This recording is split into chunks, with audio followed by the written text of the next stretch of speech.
Hey guys, welcome back to my channel. So आज हम देखने वाले हैं ICAI कैंपस प्लेसमेंट्स के लिए हमें रजिस्टर कैसे करना होता है एंड फॉर्म फाइलिंग कैसे करनी होती है।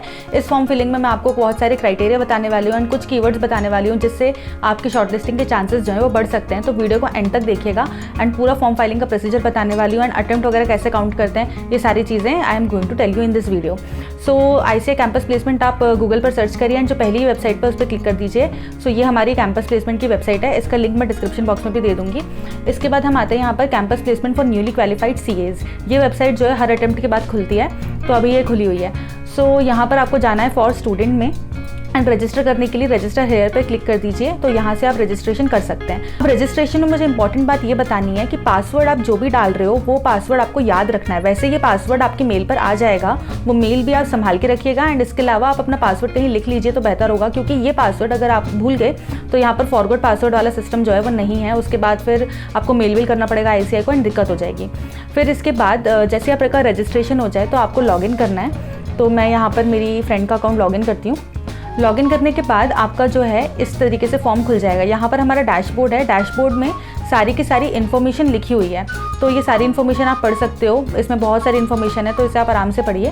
देन इसके बाद आते हैं हम प्रोफाइल पर। तो प्रोफाइल जो है वो आपको पूरी फुल्ली भरनी है। तो यहाँ पर आपकी पर्सनल डिटेल्स आ जाएंगी, इसमें कुछ खास ऐसा बताने लायक है नहीं। तो इसके बाद आपको सेव एंड कंटिन्यू पे क्लिक करना है एंड देन आता है आपका एजुकेशन डिटेल्स। अब एजुकेशन डिटेल्स में अगर किसी का 10th CBSE से हुआ है तो उनके पास CGPA रहे होंगे। CGPA को परसेंटेज में कन्वर्ट करने के लिए हमें 9.5 से मल्टीप्लाई करना होता है, तो CGPA जो है परसेंटेज में कन्वर्ट हो जाते हैं। फॉर एग्जाम्पल जैसे मेरे 10 CGPA थे तो 10 मल्टीप्लाई बाय 9.5, यहाँ पर 95% आ जाएंगे। Before continuing the video, let me tell you a very good news that there is a scholarship program for CA Inter students which is on 26th September 12 PM.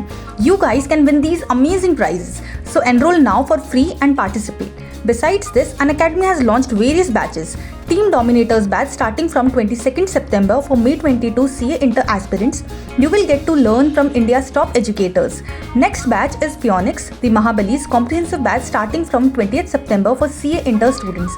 These will be the top faculties teaching you. Next is Winners Batch for May 22 attempt for CA Inter Group 1 students starting from 22nd September. There will be a perfect plan to clear your exams. Start your preparation with Team Dominators, practice MTPs and RTPs, quick revision and one-day marathon revision for all the subjects. Buy 3-month subscription and get 1 month free. These are the prizes for Plus subscription and these are for the Iconic one. There is a CA Iconic program which will give live mentoring platform. And it is coming soon. Here are the details. Use code CA Kavita to avail 10% discount. इसके बाद higher secondary का आप अपने percentage भर दीजिए, graduation का भर दीजिए और यहाँ पर रैंक से मतलब है कि अगर आपकी कोई स्टेट में रैंक आई है तो वो रैंक यहाँ पर आपको भरनी है। पोस्ट ग्रेजुएशन में आपको CA नहीं लिखना है क्योंकि CA के लिए पूरे कॉलम अलग से दिए हुए हैं, तो पोस्ट ग्रेजुएशन को नो ही कर दीजिएगा। अगर आपका कुछ है MCOM वगैरह तो आप डाल सकते हो। इसके बाद आता है हमारा CPT। तो ये CPT से रिलेटेड आपका पूरा मंथ, ईयर, मार्क्स और रैंक का मतलब है यहाँ पर AIR, तो वो आप यहाँ पर भर सकते हो। देन फर्स्ट अटैम्प्ट है तो फर्स्ट, सब्सिक्वेंट है तो फिर सब्सिक्वेंट पे क्लिक करके कितने अटैम्प्ट लगे थे वो आप यहाँ पर लिख सकते हो। इसके अलावा आता है हमारा IPCC एंड देन हमारा CA फाइनल की डिटेल्स भी इसी तरीके से चली जाएंगी। अब अगर आपका CA फाइनल बोथ ग्रुप एक ही अटेम्प्ट में हुआ है तो आपको ईयर और यहाँ पर जो है वो सेम लिखना है। जैसे फॉर एग्जांपल मेरा November 20 बोथ ग्रुप्स था तो मैंने यहाँ भी November 20 डाला था एंड यहाँ भी November 20 डाला था। तो ये आपको बोथ ग्रुप्स अगर है तो एक ही ईयर आपको लिखना है। और दूसरी चीज़ अटेम्प्ट काउंट के लिए मेरे पास बहुत सारे जो हैं वो डाउट्स आए हैं। तो अटेम्प्ट गाइस, अगर आपने कोई अटेम्प्ट स्किप किया है तो आपको वो काउंट करना है। मतलब अटेम्प्ट कहाँ से काउंट होता है हमारा? अटेम्प्ट हमारा काउंट होता है जहाँ से आपका अटेम्प्ट ड्यू हो जाता है। तो आर्टिकलशिप के बाद जो हमारा अटेम्प्ट ड्यू होता है CA फाइनल का, तो वो जो ड्यू वाला अटेम्प्ट है वो आपका फर्स्ट अटेम्प्ट होगा। भले ही आप उस अटेम्प्ट को अटेंड करो चाहे ना करो, भले आप उसमें पेपर दो चाहे ना दो, अगर आप स्किप कर दोगे उसके बाद भी आपका अटेम्प्ट काउंट हो जाएगा। तो वो आपको काउंट में रखना है यहाँ पर। एंड देन ईयर वगैरह डालते हैं तो इससे साफ पता चल जाता है कि आपको कितने अटेम्प्ट्स लगे हैं, तो यहाँ पर आप झूठ तो बिल्कुल नहीं बोल सकते हो। इसके बाद अदर कोर्सेज अगर आपने कुछ किए हो तो वो आप यहाँ पर डाल सकते हो। तो यहाँ पर सेव एंड कंटिन्यू पे क्लिक करना है। देन आते हैं हमारी जो मेन है इंपॉर्टेंट ट्रेनिंग डिटेल्स। तो GMCs ऑब्वियसली आप सब लोग की कंप्लीटेड होगी ही, तभी आप कैंपस फॉर्म भर रहे हो। इसके बाद मेंबरशिप डिटेल्स अगर आपके पास है तो येस कर दीजिए और मेंबरशिप नंबर डाल दीजिए। फिर training details for CA course, ये हमारा आर्टिकलशिप के लिए है पूरा का पूरा। सो इसमें लिखा हुआ है कि आपको रिवर्स क्रोनोलॉजी में डालना है। तो अगर आपने आर्टिकलशिप 2 फॉर्म से करी है, यानी अगर आपका ट्रांसफ़र केस है तो आपको पहले वो वाली फॉर्म डालनी है जहाँ पर आपने लास्ट काम किया था एंड बाद में वो वाली फॉर्म डालनी है जहाँ पर आपने पहले काम किया था। तो ट्रांसफ़र केस के लिए आप ऐसे कर यहाँ पर करके फिर प्लस साइन दबा करके ऐड कर सकते हो इसमें। यहाँ पर प्लस पे क्लिक करके ऐड कर सकते हो एंड देन उसके बाद आप अपनी दूसरी फर्म की डिटेल डाल सकते हो। ट्रेनिंग फ्रॉम और ट्रेनिंग टू, ध्यान रहे आपको स्टैम्प वाली डेट डालनी है। स्टैम्प पर जो हमारी डेट होती है जब हम आर्टिकलशिप रजिस्टर करते हैं तो स्टैम्प वाली डेट होनी चाहिए और सारी डिटेल्स बिल्कुल करेक्ट होनी चाहिए। एंड फॉर्म को अच्छे से चेक करना, उसके बाद ही सबमिट करना, क्योंकि सबमिट होने के बाद फॉर्म एडिट नहीं होगा। तो number of partners in CA firm, ये सारी चीज़ें कंफर्म करके आपको भरना है। फिर nature of work done during articleship, इसमें ये सारे नेचर्स हैं एंड इनफैक्ट आप इन सब पे टिक कर सकते हो, क्योंकि मतलब ऐसा कोई क्वेश्चन नहीं पूछेगा कि इन्फॉर्मेशन टेक्नोलॉजी में आपने क्या काम किया वगैरह, उनके अपने ही अलग क्वेश्चंस होते हैं, तो इसमें से उठ के क्वेश्चंस नहीं आने वाले हैं ज़्यादा, तो डरने की कोई बात नहीं है, आप सारे टिक कर सकते हो, इससे आपकी शॉर्ट लिस्टिंग के चांसेस बढ़ जाएंगे। ठीक है, इसके बाद है अदर एरियाज़। गाइज ये वाला जो कॉलम है ना, ये ऑप्शनल है, but this is very very important, इसको छोड़ना नहीं है, आपको इसे मैंडेटरीली भरना है एंड जितना हो सके इसका यूज़ करना है। अब इसमें ना कुछ वर्ड लिमिट दी हुई है, मतलब हमें ऐसा लगता है कि हमने सारी चीज़ें लिख दी, तो वो लिखने देता है, आपको लिखने देगा। आपको जैसे आप सेव एंड कंटिन्यू पे क्लिक करोगे एंड देन वापस इस पेज पे आओगे ना, तो आपके आधे से ज़्यादा वर्ड्स यहाँ से गायब हो जाएंगे, क्योंकि इस वाले कॉलम में है वर्ड लिमिट। तो एक बार इसे लिखने के बाद, सेव एंड कंटिन्यू करने के बाद वापस इस वाले पेज पर आकर के ज़रूर देखना कि कहीं आपके इंपॉर्टेंट वर्ड्स गायब तो नहीं हो गए, क्योंकि इसमें वर्ड लिमिट लगी हुई है। ठीक है, तो अब इस अदर एरियाज़ में हमें डालना है कुछ की वर्ड्स, एंड वो की वर्ड्स हमारे क्या होने वाले हैं वो मैं आपको बता देती हूँ। कुछ इंपॉर्टेंट वर्क जैसे कि जैसे आर्टिकलशिप में सभी लोग इसमें डालने वाले हैं, ऑडिट वगैरह आपने किया ही हुआ है, एंड ऑडिट वगैरह जो है ना वो इधर पे भी कवर हो ही जाता है। अब कुछ कीवर्ड्स जो मैं चाहती हूँ कि आपको यूज़ करने ही चाहिए, that is analysis, profit and loss, fixed asset depreciation chart, CMA data, projected financial statements, balance sheet, then उसके बाद ये थोड़े कॉमन वाले हैं, compliances, income tax replies, ROC return filing.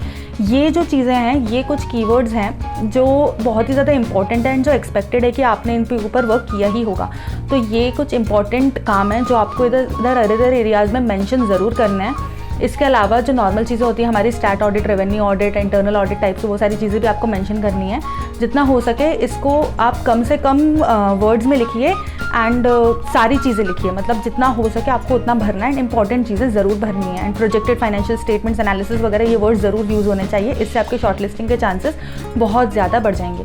इसके बाद फिर आता है हमारा कंपनी नेम, जिसका आपने असाइनमेंट किया है, तो इसमें आपको ऐसे ब्लंटली कंपनी का नाम नहीं देना है। यहाँ आप आई बटन पे क्लिक कीजिए, जैसे इसमें लिखा है ना कि जैसे है XYZ लिमिटेड, तो जितनी भी कंपनीज अगर लिमिटेड हैं, प्राइवेट लिमिटेड हैं, ये आप पहले दीजिएगा, तो ये ज़्यादा बेहतर रहेगा। मतलब बजाय कि फर्म के नेम के आप जो लिमिटेड कंपनीज़ हैं या लिस्टेड कंपनीज़ हैं, आप उनके नाम पहले दीजिए, तो इससे आपके शॉर्ट लिस्टिंग के चांसेस बढ़ेंगे एंड इन सारे नाम को आप कॉमा के साथ सेपरेट कर सकते हो। उसके बाद है industry name for home assignment has been done, तो इसमें सिर्फ इंडस्ट्री नेम नहीं लिखना है, आपको इसमें कंपनी का नाम लिखना है एंड उसके बगल में इंडस्ट्री नेम लिखना है। आप आई बटन पे क्लिक करोगे तो इसमें सैम्पल दिया हुआ है कि XYZ limited / software industry. For example जैसे मैंने इंस्प्रोज में काम किया था, तो इंस्प्रोज लिमिटेड / इलेक्ट्रिकल, ठीक है, ऐसे करके आपको सारी इंडस्ट्री के नाम लिखना है एंड कोशिश करिएगा जितनी वैरायटी आप इंडस्ट्री की यूज़ कर सकें वो आपको यूज़ करनी है। एंड इसमें जो मेन इंपॉर्टेंट इंडस्ट्रीज़ होती हैं वो आपको यूज़ करनी है, FMCG, manufacturing, electrical industry, chemical industry, ये सारी जो हैं कुछ इंपॉर्टेंट हैं,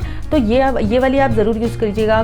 कंज्यूमेबल गुड्स वाली, तो जितनी मैक्सिमम इंडस्ट्री हो सकती है वो भी। एंड अब इसमें भी वर्ड लिमिट है और इस कॉलम में भी वर्ड लिमिट है, तो सेव एंड कंटिन्यू करने के बाद इस पेज पर वापस आकर के देखना कि आपकी कुछ इंडस्ट्रीज या कुछ कंपनीज इस पेज ने गायब तो नहीं कर दी, क्योंकि वो ऑटोमेटिकली गायब हो जाती हैं। तो एक बार इस पेज पे वापस आके आपको ज़रूर देखना है, क्योंकि इन सारी चीज़ों में वर्ड लिमिट है। अगर आप बहुत ज़्यादा भर दोगे तो वो बहुत सारी चीज़ों को हटा देगा अपने आप ही, तो ये आपको ज़रूर करना है।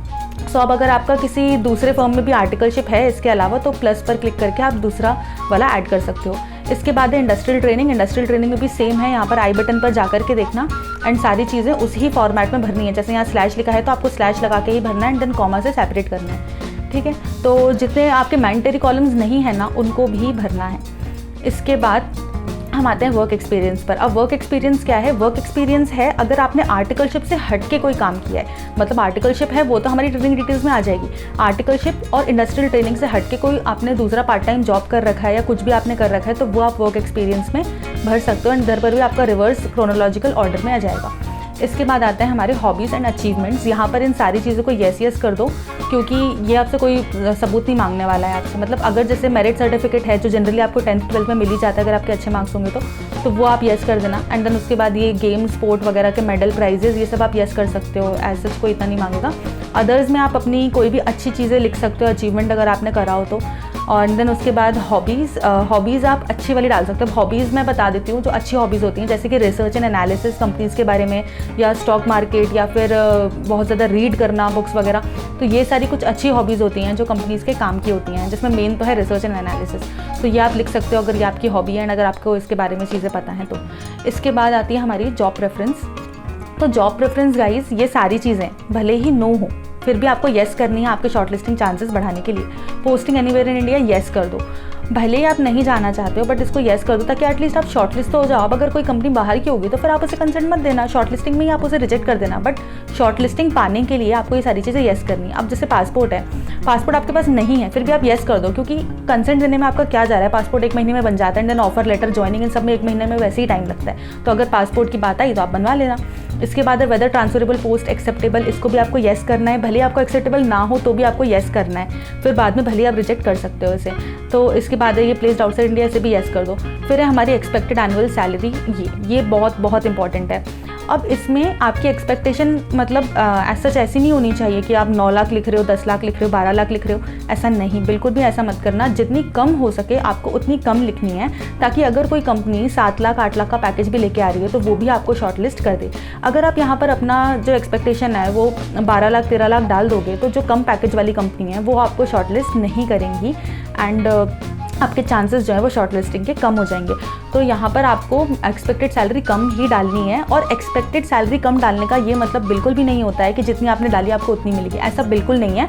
कंपनी का जो स्टैंडर्ड पैकेज है वो वही देगी। अगर कोई कंपनी 13 लाख का पैकेज लेके आ रही है तो आपको 13 ही मिलेगा, भले ही आपकी एक्सपेक्टेशन यहाँ पर 6 लाख लिखी हो। तो मेरी टिप यही है कि आप 6 लाख या 6,50,000 इससे ज़्यादा मत लिखना है यहाँ पर, it is more than enough, ठीक है। तो यहाँ पर आपको कम ही लिखनी है। फिर उसके बाद ये जो है preference for kind of the industry, सब में येस कर दो, भले आपका प्रेफरेंस हो चाहे ना हो, सब में येस कर दो शॉर्टलिस्टिंग लेने के लिए। इसके बाद है प्रेफरेंस एरिया फॉर वर्क, इसको भी आपको येस करना है। फिर कैटेगरी वगैरह जो भी है आपको वो अपना सेलेक्ट कर लेना। इसके बाद है हमारे पास अवेलेबल वेन्यूज़, तो सेंटर चूज़ करना। उसके बाद आपको फोटो अपलोड करनी है, एंड जो भी फोटो आप अपलोड करोगे पासपोर्ट साइज उसमें आप क्लियर दिखने चाहिए, एंड उस फोटो को रीनेम करके अपना रोल नंबर डालना है वहाँ पर। इसके बाद आपको अपना डिक्लेरेशन देना है, ये सारी चीज़ें, और उसके बाद फिर आप फाइनल सबमिट कर दीजिए। फिर फाइनल सबमिट करने के बाद आपसे 500 रुपीज़ मांगे जाएंगे। 500 रुपीज़ आपको पे करने हैं ऑनलाइन बैंकिंग के थ्रू या कैसे भी, एंड उसके बाद आपका ID कार्ड जनरेट होगा।